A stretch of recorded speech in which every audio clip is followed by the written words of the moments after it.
Et là, j'ai comme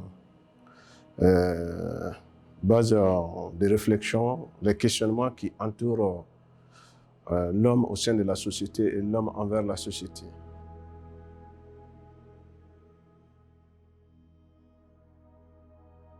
Ici, Amadou Sanogo, un artiste peintre malien. Je suis diplômé des arts plastiques de l'Institut national des arts de Bamako en 2003.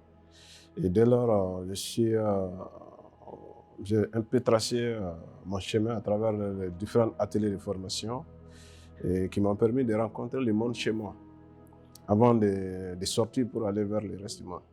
J'ai comme base de réflexion parce que j'ai eu comme éducation d'être avec, de vivre avec une communauté.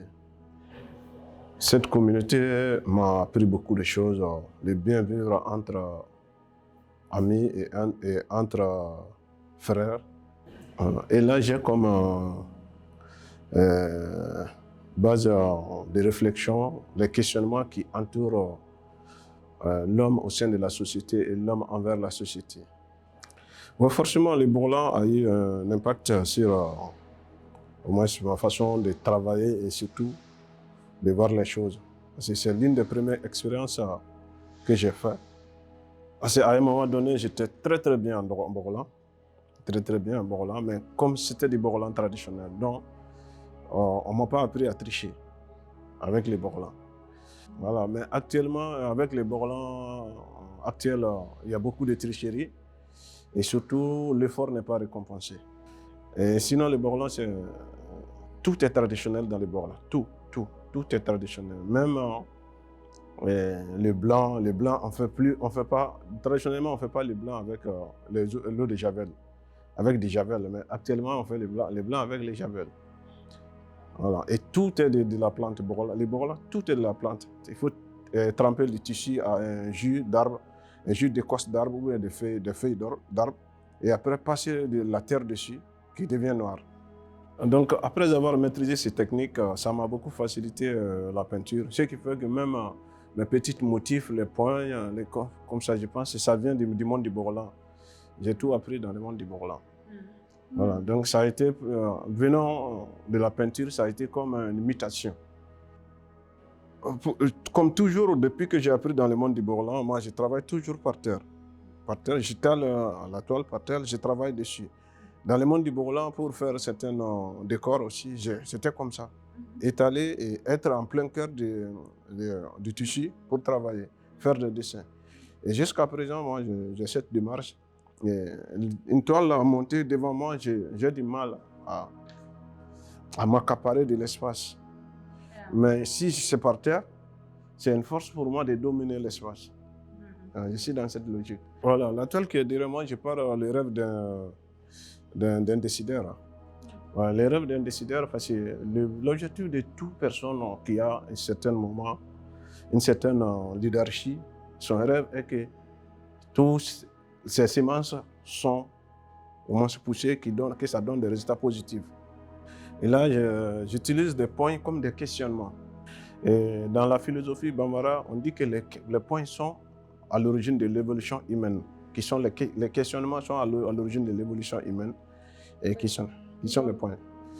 Parce que pour que l'homme s'évolue, il faut qu'il se remette en cause. Et cette démarche m'aide beaucoup dans mes évolutions. Ce qui fait que chaque fois que je me remets en cause, je suis qui face au monde qui m'entoure et qu'est-ce que le monde qui m'entoure. Et j'ai essayé au moins d'ajouter au moins quelques mes images de mes rêves dans mes trucs, qui est au moins un bonhomme qui est arrêté, un boxeur.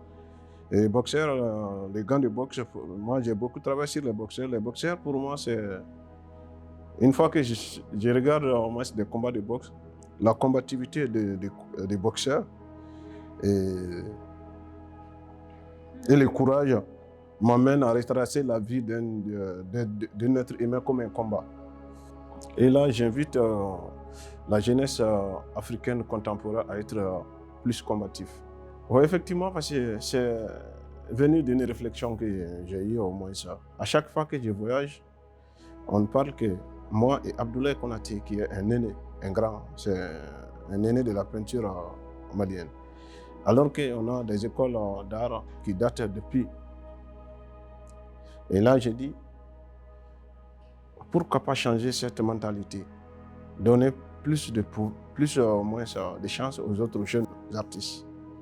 Et là, en fin 2014, j'ai pris un espace à Bamako, dont j'ai invité les jeunes de venir travailler pour que, entre artistes, qu'on peut résoudre nos problèmes et qu'on peut se permettre de dire tout.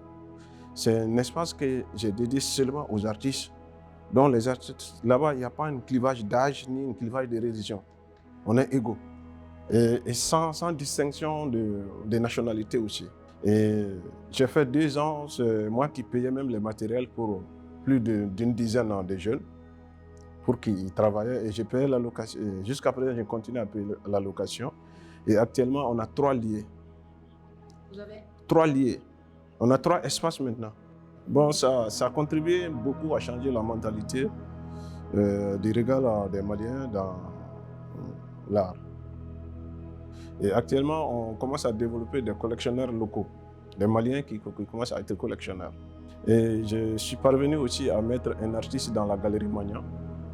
Et je suis en train de préparer d'autres jeunes aussi pour des découvertes au moins internationales aussi.